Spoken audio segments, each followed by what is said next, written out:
পারেন, তাহলে যতই চেষ্টা করেন এই স্রোতকে রুখে দিতে পারবেন না। নাস্তিক আপনার বাচ্চা কাচ্চার মধ্যেই তৈরি হচ্ছে, সমকামী আপনার আত্মীয় স্বজনের মধ্যেই তৈরি হচ্ছে, আর এই কাফের মুশরিকরা আপনার মানুষগুলোকেই আপনার বিপক্ষে সৈনিকে পরিণত করছে। তাহলে এভাবে আর কয়দিন? দিনকে দিন খারাপের হার কমছে না বাড়ছে? আপনারাই বলেন না, খারাপের হার কমছে না বাড়ছে? হাজার হাজার গুণ বাড়ছে। প্রতিটা দিন এমন হচ্ছে, সহিহ বুখারীতে হাদিসও আছে এই ব্যাপার, প্রত্যেক পরবর্তী দিন আগের দিনের চাইতে খারাপ, প্রত্যেক পরের দিন আগের দিনের চাইতে খারাপ যেতে যেতে। আচ্ছা, এখন থেকে 20 বছর আগে বাংলাদেশ কেমন ছিল বলেন? এখন থেকে 50 বছর আগে বাংলাদেশ কেমন ছিল বলেন? আর যত দিন যাচ্ছে কেমন যেন সব চেঞ্জ হয়ে যাচ্ছে। মাঝে মধ্যে মানুষ চিন্তায় পড়ে যাচ্ছে যে অর্থনৈতিকভাবে আমরা হয়তো এখন উন্নত বিশ্ব হতে পারি নাই, পিছিয়ে, তো নোংরামি শয়তানি ভণ্ডামিতে অনেক কাফের দেশেরও ছাড়িয়ে যাচ্ছে অনেক ক্ষেত্রে। ঢাকা শহরে যে বড় বড় প্রাইভেট ইউনিভার্সিটি আছে, যে কোনো সময় প্রাইভেট ইউনিভার্সিটির সামনে দিয়ে যদি প্রয়োজনেও যাওয়া লাগে, মনে করেন আপনি মাহফিলেই যাবেন কোনো জায়গায়, কিন্তু আপনার রোডই এটা সামনে দিয়ে যাওয়া লাগবে, আর টাইমটা ওদের ছুটির টাইম বা ওদের ঢোকার টাইম। মাঝে মধ্যে কনফিউশনে পড়ে যেতে হবে, বাংলাদেশে আছেন নাকি আমেরিকায় চলে এসেছেন। দরকার ছিল আসলেই এগোবে, মানুষ আসলেই উন্নত হবে। আমাদের নারীরাও এগিয়েছে, মাশাআল্লাহ অনেক এগিয়েছে, তবে জান্নাতের দিকে না এগিয়ে জাহান্নামের দিকে এগিয়ে গেছে।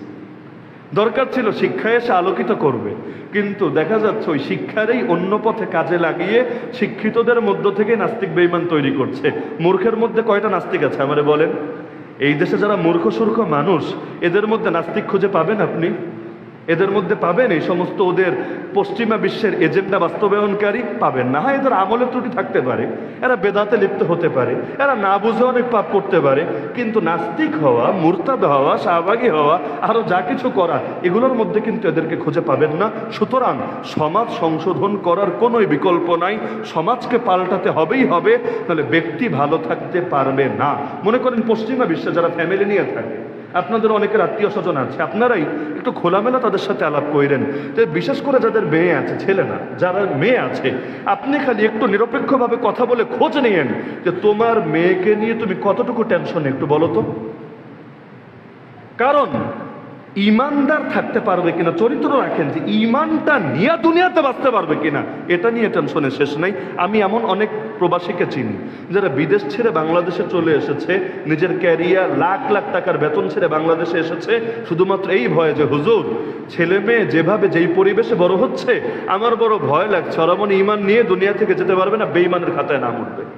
আর এখন দিনকে দিন এমন হচ্ছে, বাংলাদেশের কথা বলছি, আজকে দেখলাম সম্ভবত 360টা স্কুলে, 360টা স্কুল, সংখ্যাটা একটু কম বেশ হতে পারে, এই 360টা স্কুলে গত 5 বছর যাবৎ ছেলে মেয়েদেরকে যৌন বিজ্ঞানের ক্লাসের নামে, গার্হস্থ্য বিজ্ঞান, স্বাস্থ্য সুরক্ষা ইত্যাদি ক্লাসের নামে তাদেরকে অবাধে কিভাবে কন্ডোম ব্যবহার করতে হয়, কিভাবে শারীরিক সম্পর্ক করার পর বাচ্চা হওয়ার ঝুঁকি এড়াতে হয়, এগুলো শিক্ষা দিয়েছে। এমনকি এই ক্ষেত্রে ভিডিও, বিভিন্ন অ্যানিমেশন দেখিয়ে দেখিয়ে যে কিভাবে করতে হয় নিরাপত্তার খাতিরে, যাতে করে এদের যৌন জীবন হুমকির মুখে না পড়ে, এইডস না হয়, নাউজুবিল্লাহ।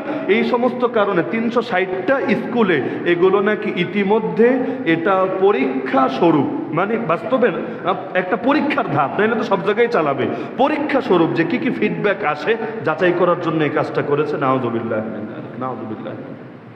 এমন এক জামানা, সমকামিতা নিয়ে কথা বলবেন, দেখবেন পশ্চিমের অনেক দেশে ভিসা দিবেন, মাহফিল করতে যাবেন, ভিসা বন্ধ। কেন? এই হুজুর সমকামিতার বিরুদ্ধে কথা বলে। আপনাদের মনে থাকার কথা, কাতার গত